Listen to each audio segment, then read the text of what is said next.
Tsy fanekena ny tsy maty manota, ny famonoan'olona sy ny fandropana ny mpiray-tandrazana, ny kolikoly avolenta. Ireo amin'ny ankapobeny no raramandalo eo anivon'ny fitsarana iraisam-pirenena any Lae Pays-Bas. Tsy misy tombontsoa ho an'ny firenena andalam-pandrosoana ny fisian'ity fitsarana ity, fa isan'ny fitaovana ampiasain'ireo firenena-dehibe ho tombontsoany raha nanambarany manam-pahaizana amin'ny fifandraisana iraisam-pirenena. Tsy dia hita loatra ny tombontsoa antsika satria ireo firenena-dehibe no mametraka ny lalànany.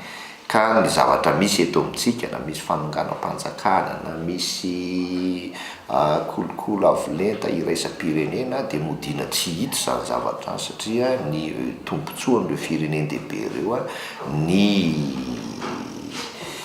aka hatrany ny arentsika no mamahy azy fa dia atao hoe anasazy ny ranona sy ranona tsy dia mamaky azy loatra izany fa ny tombontsoa ara-toekarena sy ny tombontsoa ny ahafahany petraka amin'ny toerany firenena-dehibe azy ihany no zava-dehibe.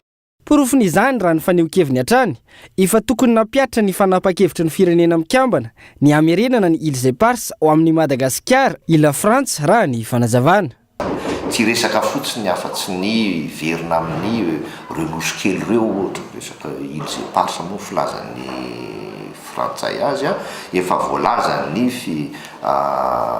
Assemblée Générale des Nations Unies fa atsika io ary tokony fampidinika amin'ny frantsay amin'ny famerenana azy fa nitsakitsahana an'izay zoantsika izay nefa dia efa fantatsika fa amin'izao fotoana izao dia maro ireo kompania mitrandraka sahady ny harem-be pétrole, gaz, charbon izay misy any amin'ireo aiza ny fitsarana iraisam-pirenena izay dia efa ohatra anankiray lehibe tsy rarahina ny tombontsoan'ny Madagasikara felifely. Raha tsy ivona, ny 17 Jolay 1979 no tafajoro ny CPI na ny Cour pénale internationale tany Rome. Nanomboka teo no marina isaky ny 17 ny volana Jolay ny andro iraisam-pirenena ho an'ny Justice internationale.